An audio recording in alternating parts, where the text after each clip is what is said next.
নতুন TikTok viral video. তো চলেন কাটটা বেস্ট হয়ে দেখা যাক। প্রথমে আছেন স্মৃতি আপু।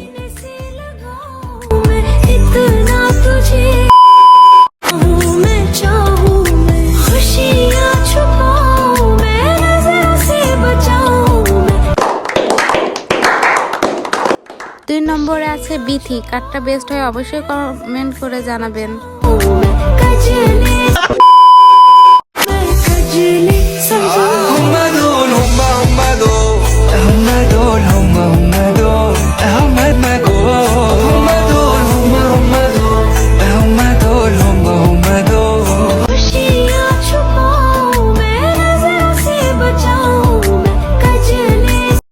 তিন নম্বরে আছে মন আর রথি।